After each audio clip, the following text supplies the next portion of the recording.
కార్యక్రమమును వీక్షిస్తున్న మీ అందరికీ యేసుక్రీస్తు నామమున వందనములు.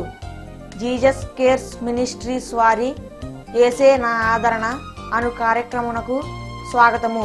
ఇప్పుడు మా నాన్నగారు పాస్టర్ వై మోహన్ రావు గారు దైవ సందేశం అందించెదరు.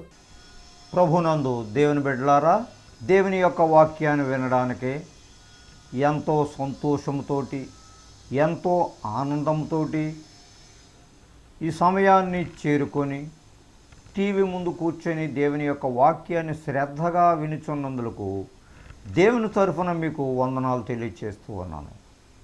అంతేకాకుండా దేవుడిచ్చినటువంటి గొప్ప సదవకాశాన్ని బట్టి, మీతో దేవుడు వాక్యాన్ని పంచుకోవడానికి ఇచ్చినటువంటి ఈ గొప్ప తరుణాన్ని బట్టి దేవునికి ముందుగా కృతజ్ఞతాస్తుతులు చెల్లించుకుంటూ ఉన్నాను. First I am very thankful God given this great opportunity to share this word of God with you happily every week in Jesus name. వాక్యాన్ని చదువుకునే ముందు చిన్న ప్రార్థన చేసుకుందారే. అందరూ తలలు ఉంచి కళ్ళు మూసుకొనవలసిందిగా కోరుచున్నాను. ప్రేమ కలిగిన మా యేసయ్య, కృపగల తండ్రి, మీ కృప కొరకు మీకే స్తుతులు స్తోత్రములు చెల్లించుకుంటున్నాను నాయన. ఇదిగో నా ప్రభువా, మీ ప్రియ బిడ్డలు ఈ టీవీ ముందు కూర్చొని మీ వాక్యాన్ని వినిచుండగా నా ప్రభువా, మీ ఆత్మ తండ్రి వారిపై కుమ్మరింప చేయండి నాయన. వాక్యాన్ని వినగలిగినటువంటి శక్తిని వారికి దయచేయండి, గ్రహించేటువంటి మనసును దయచేయండి ప్రభువా. ఈ సమయంలో నా తండ్రి, ఎవరు ఏ విధమైనటువంటి అవసరతలో ఉన్నారో నా ప్రభు మీకు తెలుసు నాయన. వారి యొక్క వ్యాధి బాధల నుంచి దూరం చేయండి నాయన. వ్యాధిగ్రస్తులను ముట్టండి ప్రభువా. మీ గాయపడినటువంటి హస్తమును వారి బిడ్డలపై ఉంచిన తండ్రి, వారిని స్వస్థపరచండి, సహాయం చేయండి నాయన. ఇదిగో నా ప్రభువా, ఎవరైతే ఆర్థిక సమస్యలతో బాధపడుతూ ఉన్నారో నా ప్రభువా, ఒకసారి మీ కను దృష్టి వారిపై ఉంచండి, వారిని లేవనెత్తండి, వారి కుటుంబంలో శాంతి సమాధానాన్ని దయచేయమని ఈ చిన్ని మనవలు మీ పరలోక సన్నిధిలో చేరనమని మా ప్రభును ప్రియకుమారుడైన యేసునామం వేడుకుంటున్నాము తండ్రి, ఆమేన్. ప్రభునందు ప్రియులారా, దేవుని యొక్క వాక్యాన్ని మీరు శ్రద్ధగా వింటున్నారని నమ్ముతున్నాను. అయితే ఆయనలో మంచి విశ్వాసముతో జీవించటానికి ప్రతి వారు ప్రయత్నం చేయాలి. విశ్వాసం కలిగినటువంటి జీవితాన్ని జీవించటానికే అలవాటు చేసుకోవాలి. దేవుని యొక్క గొప్పతనాన్ని గురించి చాటి చెప్పేటువంటి వారుగా ఉండాలి. దేవుని యొక్క తలాంతులను స్వీకరించేటువంటి వారుగా ఉండాలి. దేవుడు ఎప్పుడు కూడా తలాంతులను ఇవ్వటానికి ఆయన ఇష్టపడుతున్నారు. అయితే నీలో ఉండేటువంటి అలసత్వము చేత, నీలో ఉండేటువంటి ఆలస్యం చేత దేవుడు నీకు ఆ తలాంతులను ఇవ్వలేకపోతున్నారనేటువంటి సంగతిని నీవు గ్రహించినటువంటి వాడవై ఉండాలి. అటువంటి గ్రహింపు లేనటువంటి జీవితంతో ఉండకూడదు. దేవునిని ఎల్లప్పుడూ కూడా కొనియాడుకుంటా, దేవుడే గొప్పవాడు, దయామయుడు, కృపామయుడు, సత్యవంతుడు, నీతివంతుడు అనేటువంటి జ్ఞానముతోటి నీవు జీవించి ఆయన యందు భయభక్తులు కలిగేటువంటి జీవితాన్ని జీవించటానికి అలవాటు చేసుకోవాలి. వాక్యములో యోహాను సువార్త 1వ అధ్యాయం 12వ వచనములో దేవుడు మనతో ఈ విధముగా మాట్లాడుతున్నారు. The gospel of John chapter 1 verse 12. తన్ను ఎందరూ అంగీకరించిరో వారందరికీ, అనగా తన నామమందు విశ్వాసముంచిన వారికి దేవుని పిల్లలగుటకు ఆయన అధికారము అనుగ్రహించెను. దేవునికి స్తోత్రం. చూసారా, తను ఎందరు అంగీకరించిరో వారందరికీ, యేసు ప్రభుని ఎవరైతే నిజమైనటువంటి రక్షకుడుగా అంగీకరిస్తారో, యేసు ప్రభుని ఎవరైతే ఆత్మతోటి ఆయన్ని ఆరాధిస్తారో, దేవుడే గొప్పవాడు అనేటువంటి సంగతిని ఎవరైతే గ్రహిస్తారో, ఆయన యందు భయభక్తులు కలిగేటువంటి జీవితాన్ని జీవిస్తూ ఉంటారో వారందరికీ దేవునిని నిజమైనటువంటి రక్షకుడుగా అంగీకరించినటువంటి వారందరికీ, అనగా తన నామమందు విశ్వాసముంచి వారికి దేవుడే నాకు ఈ తలాంతులను దయచేశాడు. దేవుడే చక్కని గృహాన్ని నాకు ఇచ్చాడు, దేవుడే చక్కని నాకు ఈ ఉద్యోగాన్ని ఇచ్చాడు, దేవుడే నన్ను ఈ వ్యాధి నుంచి విడుదల దయచేశారు, ఈ హాస్పిటల్కి ఎంతో డబ్బును నేను ఖర్చు పెట్టాను, ఎందరో డాక్టర్స్ దగ్గరికి వెళ్ళాను, కానీ ఈ వ్యాధిని నీకు తగ్గదయా అనేటువంటి సంగతిని చెప్పినటువంటి పరిస్థితులు ఎన్నో కొన్ని ఉన్నాయి నీ ఎడల. కానీ దేవుడు ఆయన యొక్క అద్భుత కార్యాలు నీ కుటుంబంలో చేసి ఉన్నారు. దేవుని యొక్క కృప నీ మీద ఉన్నది. ఆశ్చర్యకరమైనటువంటి క్రియ నీకు చేశారు. నీ వ్యాధి మటుమాయమైపోయింది. ఆయన్ని నమ్ముకున్న తర్వాత, యేసుక్రీస్తు వారిని నిజమైనటువంటి రక్షకుడిగా అంగీకరించిన తరువాత, యేసుక్రీస్తు వారిలో విశ్వాసముతోటి జీవించావు కనుక, దేవుని నిజమైనటువంటి రక్షకుడుగా నీవు స్వీకరించావు గనుక ఆ వ్యాధి నీలో నుంచి పోయింది. ఆ వ్యాధి నీలో నుంచి మటుమాయమైపోయింది. అంటే ఏంటి? ఆయనలో నువ్వు జీవిస్తున్నావు గనక, ఆయనలో విశ్వాసాన్ని సంపాదించుకున్నావు గనక, వారందరికీ తాన నామమందు విశ్వాసముంచి వారికి దేవుని పిల్లలగుటకు ఆయన అధికారమును అనుగ్రహించాను. మనము పేదవారము, ఏమీ లేనటువంటి వారము, భయంకరమైనటువంటి స్థితిలో జీవించేటువంటి పాపాత్ములము మనము. ఈ ప్రపంచంలో నివసించేటువంటి ప్రజలందరూ కూడా, మనుషులు అందరూ కూడా పాపాత్ములే. దేవునిని ఎరగక తమ జీవితాలను పాడు చేసుకునేటువంటి వారే. అయితే దేవుని యొక్క కృపను బట్టి, ఆయనలో విశ్వాసముతోటి జీవించేటువంటి వారందరికీ కూడా ఆయన పిల్లలగుటకు ఆయన అధికారము అనుగ్రహించెను.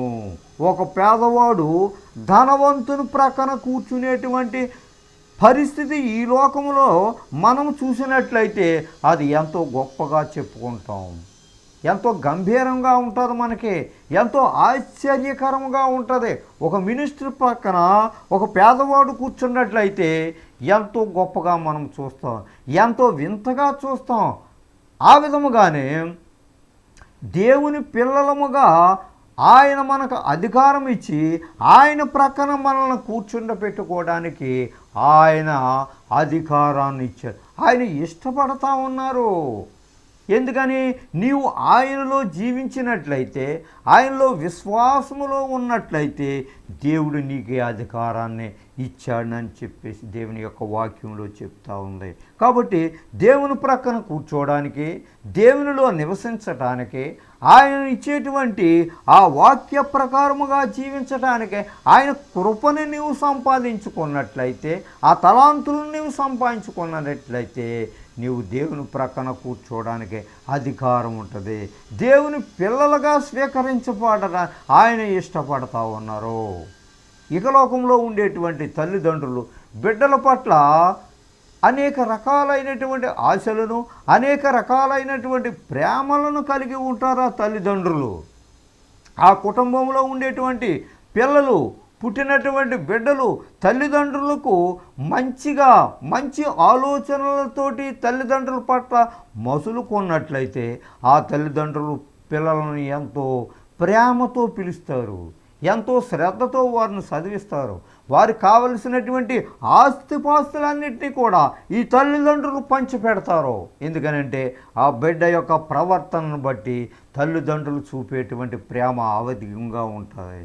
అలాగే దేవుడు కూడా తాను పుట్టించినటువంటి బిడ్డలు, తాను పుట్టించినటువంటి ప్రజలు దేవునికి ఇష్టానుసారముగా, ఇష్టపూర్వకమైనటువంటి ప్రేమతోటి జీవించేటువంటి వారైతే, దేవునికి విధేయులై ఉన్నట్లయితే, దేవునిని ఆరాధించుకునేవారైనట్లయితే, దేవునిలో విశ్వాసం కలిగినటువంటి జీవితంతో జీవించినట్లయితే ఆ బిడ్డల పట్ల దేవుడు కూడా అమితమైనటువంటి ప్రేమను కుమ్మరిస్తారు. ఆయన పిల్లలుగా ఉండటానికి అధికారాన్ని అనుగ్రహిస్తానని చెప్పేసి దేవుడు చెప్తా ఉన్నాడు. కాబట్టి దేవునిలో ఉండేటువంటి ప్రేమను స్వీకరించటానికే ప్రయత్నం చేయాలి ప్రతి మనుషులు కూడా. దేవునిలో ఉండేటువంటి ఆ గొప్పతనాన్ని తెలుసుకోవడానికే ప్రయత్నం చేయాలి. ఎందుకనంటే దేవుని బిడ్డగా నువ్వు జీవించాలని అంటే ఆయన చెప్పినటువంటి మాటల ప్రకారముగా నీ యొక్క ప్రవర్తన కావాలని దేవుడు కోరుకుంటున్నారు. అంతేకాదు 1 యోహాను 3వ అధ్యాయం 10వ వచనంలో కూడా ఈ విధముగా మనతో మాట్లాడుతూ ఉన్నారు.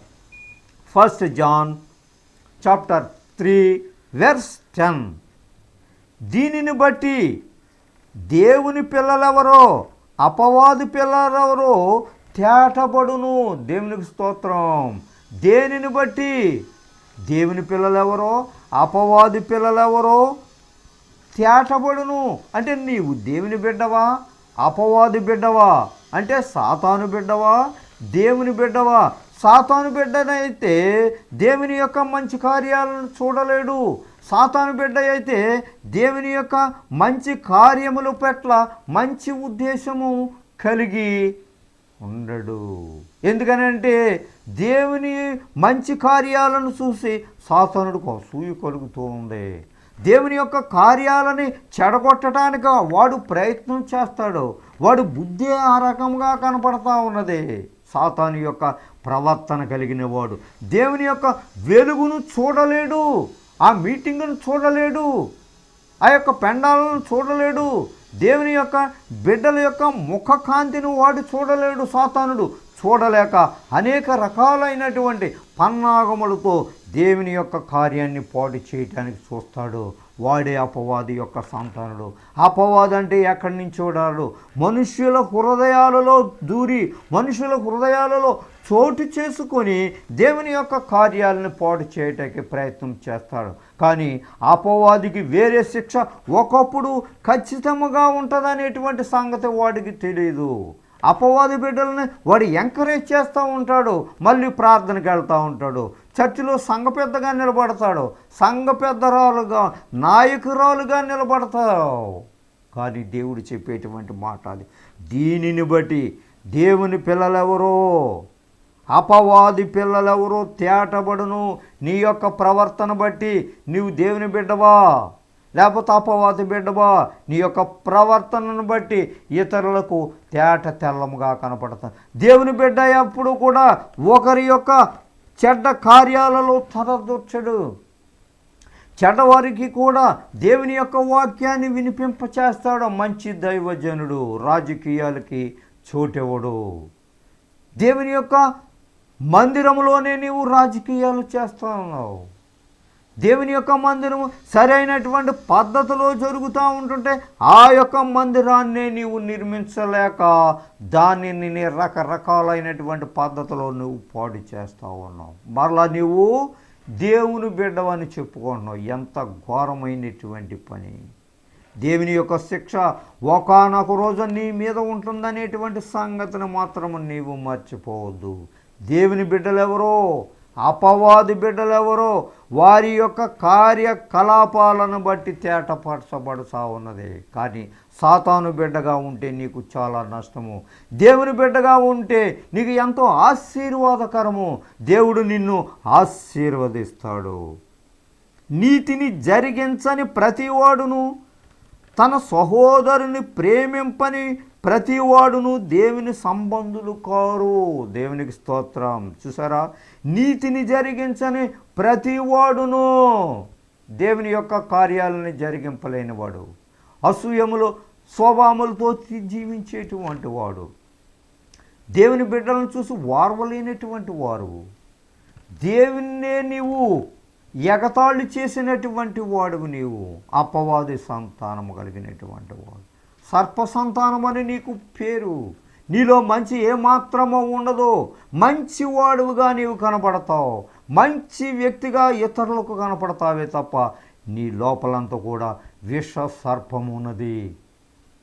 విష సర్పముతోటి నీవు జీవిస్తావు. పైకి నువ్వు మంచిగా మనుష్యుడిగా ఉంటున్నావే తప్ప నీవు విష సర్పముతోటి నిన్ను పోల్చబడి ఉన్నారు ఇక్కడ. కాబట్టి నువ్వు చాలా దుర్మార్గమైనటువంటి స్థితిలో ఉన్నావు. పాపకరమైనటువంటి జీవితంతో జీవిస్తావు. నీతిని జరిగించని ప్రతి వాడును అపవాది సంతానుడే. అపవాదికి దగ్గరగా చోటు చేసుకునేటువంటి వాడు, నీతిని జరిగించినటువంటి ప్రతివాడు కూడా, దేవునిని అసహించుకునేటువంటి వాడు ప్రతివాడు కూడా, దేవుని యొక్క కార్యకలాపాలని చెడగొట్టేటువంటి వాడు ప్రతివాడు కూడా అపవాది బిడ్డ. ప్రభునందు ప్రియురారా, ఇక నుంచైనా దేవునిలో నీవు మార్పు చెందు. నీ హృదయాన్ని మార్చుకో, దేవుని తట్టు తిరుగు, నీ పాపములన్నింటినీ కూడా దేవుని ముందు ఒప్పుకో. నువ్వు చేసినటువంటి హేయమైనటువంటి కార్యాలకు దూరంగా ఉండు. అప్పుడు నీవు ప్రభు బిడ్డగా స్వీకరించబడతావు. తన సహోదరుని ప్రేమింపని ప్రతి వాడును దేవుని సంబంధులు కారు. నీ ప్రక్కవారంటే నీకు అసూయ, నీ ఎదుటివారంటే అసూయ, నీకంటే ఉన్నతమైనటువంటి స్థానంలో జీవిస్తున్నారంటే నీకు అసూయ. అసూయ స్వభావాన్ని విడిచిపెట్టుకోలేనటువంటి వాడువగా ఉంటున్నావు. నీవు దేవుని బిడ్డగా అవుతావు. అపవాది బిడ్డవని రూఢిగా తేటపరచబడుతూ ఉన్నది. Face is the index of the mind అనేటువంటి ఒక సామెత ఉన్నది. దేవుని యొక్క బిడ్డల యొక్క మొహం ఎప్పుడు కూడా తళతళ మెరుస్తూ ఉంటుంది. స్ప్లెండిడ్ ఫేస్, ప్రకాశవంతమైనటువంటి ముఖంతో జీవిస్తూ ఉంటారు. కానీ సాతానుడు ఎప్పుడు కూడా చీకటిమయమైనటువంటి మొహంలో ఉంటాడు. నీ మొహంలోనే కనబడతా ఉంటుంది. దేవుని యొక్క బిడ్డవా నువ్వు, అపవాది బిడ్డవా అంటే నీ మనసులో ఉండేటువంటి ఆ యొక్క ఆలోచనల చేత తేటపరచబడతా ఉన్నావు నీవు. అటువంటి స్వభావాన్ని దేవుని యొక్క వాక్యముతోటి నీవు కడుగుకో. దేవుని యొక్క వాక్యం చెప్పేటువంటి ప్రతిసారి నీకు నేర్పేటువంటి మాట అదే. దేవునిలో విశ్వాసం కలిగినటువంటి జీవితాన్ని నేర్చుకో అని చెప్పేటువంటి మాట అదే. నీకు వాక్యం తేట తెలముగా నీతో మాట్లాడుతూ ఉన్నది కాబట్టి దేవుని యొక్క వాక్యం ఎంత సూటిగా ఎంత లోతుగా నీతో మాట్లాడుతుందో ఇక నుంచి అయినా నీవు దేవుని గురించి నీవు తెలుసుకో. కాబట్టి తన సహోదరుని ప్రేమించని ప్రతివాడు దేవుని సంబంధులు కారు. నువ్వు దేవుని సంబంధమేమని అని నువ్వు అనుకుంటున్నావు. దేవునికి సందాలు ఇచ్చానని నువ్వు అనుకుంటున్నావు. దేవునిలో గొప్పగా వాడబడుతున్నానని అనుకుంటున్నావు. కానీ దేవుడు ఇష్టపూర్వకంగా నిన్ను స్వీకరించటం లేదు ఆయన యొక్క పనికి. నువ్వెల్లప్పుడూ కూడా సాతాను సంబంధుడివే. దేవుని చెప్పేటువంటి మాట. దేవుని పిల్లలెవరో అపవాది పిల్లలెవరో వారి యొక్క కార్యకలాపాలను బట్టి తేటపరచబడును. కాబట్టి దేవుని పిల్లలగటానికి ప్రయత్నం చేయాలి. ఆయన అధికారానికి మనం లోబడి జీవించినట్లయితే దేవుడు నీవు ఆయన పిల్లలుగా స్వీకరిస్తాడు. రోమిల్కి రాసినటువంటి పత్రిక 8వ అధ్యాయం 14వ వచనము నుండి 15వ వచనము వరకు ఈ విధముగా వ్రాయబడి ఉన్నది. Romans chapter 8 verse 14 to 15. దేవుని ఆత్మచేత ఎందరు నడిపింపబడుదురో వారందరూ దేవుని కుమారులయ్యుందురు. దేవునికి స్తోత్రం. చూసారా, దేవుని ఆత్మచేత ఎందరూ నడిపింపబడుదురో వారందరూ దేవుని కుమారులయ్యుందురు. దేవుని మాటలు చెప్పిన దేవుని మాట ప్రకారముగా దేవుని ఆజ్ఞలను తూచా తప్పకుండా ఎవరైతే నడిపింపబడతారో, ఎవరైతే దేవుని మాటలను వింటారో, ఎవరైతే దేవుని యొక్క కార్యకలాపాలలో మంచిగా జీవిస్తారో, దేవుని యొక్క సేవకుని ఎవరైతే కోఆపరేట్ చేస్తారో, ఎవరైతే మంచిగా దేవుని యొక్క సంఘాన్ని ముందుకి నడిపిస్తారో వారందరూ దేవుని కుమారులయ్యుందురు. దేవుడికి నచ్చినటువంటి బిడ్డలు వాళ్ళే. దేవుడికి ప్రేమింపబడేటువంటి బిడ్డలు వారే. ఎందుకని దేవుని యొక్క మాటను దేవుని యొక్క బాటలు మంచిగా నడిచేటువంటి కుమారులై కుమార్తెలై ఉండాలని దేవుడు ఇక్కడ చెప్తా ఉన్నాడు. కాబట్టి దేవుని యొక్క వాక్యాన్ని శ్రద్ధతోటి విని వాటి ప్రకారంగా జీవించమని బైబిల్ గ్రంథం తేట తెల్లముగా చెప్తా ఉన్నది. నీలో ఉండేటువంటి హేయమైనటువంటి కార్యముల ద్వారా అసూయ స్వభావములో నిన్ను ఏలుబడి చేస్తున్నాయి. కాబట్టి దేవునికి ఎక్కువ విలువనిచ్చేటువంటి వాడువుగా నీవు ఉండలేకపోతున్నావు. దేవునిని అసహించుకునేటువంటి వాడువుగా కనబడుతున్నావు. కానీ దేవుని ఆత్మచేత దేవుడు చెప్పేటువంటి మాటల చేత ఎవరైతే నడిపింపబడతారో, ఎవరైతే దేవునికి విలువనిస్తారో, నిజమైనటువంటి దేవుడుగా అంగీకరిస్తాడో, యేసుక్రీస్తు వారు నా కొరకే శిలువ మీద ప్రాణం పెట్టారు అనేటువంటి సత్యాన్ని గుర్తెరుగుతారో వారందరూ దేవుని కుమారులై ఉందరు. దేవుని కుమారుడుగా ఉండటానికి నీవు ఇష్టపడుతున్నావా? సాతాను బిడ్డగా నువ్వు జీవించటానికి నీవు ఇష్టపడుతున్నావా? కానీ నీవు సాతాను బిడ్డగానే ఉండటానికి ఇష్టపడుతున్నావు తప్ప దేవుని కుమారుడిగా, దేవుని కుమార్తెగా జీవించటానికి నీవు ఇష్టపడటం లేదు. ఎందుకనంటే చెడ్డవారిని నీవును ప్రోత్సహిస్తూ ఉన్నావు, చెడ్డవారి పట్ల నీవు ఆనందపడతా ఉన్నావు, చెడ్డవారి యొక్క కార్యాలను చూసి సంతోషిస్తున్నావు, చెడ్డ కార్యాలని చేయమని ప్రోత్సహిస్తూ ఉన్నావు. మరలా నువ్వు దేవుని బిడ్డగా ఎలాగవుతావు? దేవుని కుమార్తెగా ఎలాగవుతావు? అందుకని నీ బ్రతుకు ఎంతసేపు కూడా తక్కువగానే కనబడుతుందనేటువంటి సంగతి నీవు తెలుసుకోలేకపోతున్నావు. దేవుని కుమార్తెగా, దేవుని కుమారుడిగా నీవు ఉండాలని అంటే మంచి కార్యాలని చేయటానికి నీవు ప్రయత్నం చేయి. కాబట్టి దేవుని ఆత్మ చేత ఎవరైతే నడిపింపబడతారో, దేవుని వాక్యం చేత ఎవరైతే కడుగుకొని వారి యొక్క ప్రవర్తన మార్చుకొని మారు మనసు పొంది రక్షణ భాగ్యాన్ని స్వీకరించి దేవునిలో మంచిగా జీవిస్తారో వారందరూ కూడా దేవుని కుమారులు, దేవుడి కుమార్తెలై ఉంటారని అంటున్నారు. ఎలయనగా మరలా భయపడుటకు మీరు దాస్యపు ఆత్మను పొందలేదు. సాతానుడికి భయపడనటువంటి పని ఏమాత్రము లేదు. దేవుని బిడ్డగా నువ్వు జీవించడానికే నువ్వు ప్రయత్నం చేయి. మంచిగా ఉండు, మంచి మనసుతోటి దేవునిని నీవు స్వీకరించు.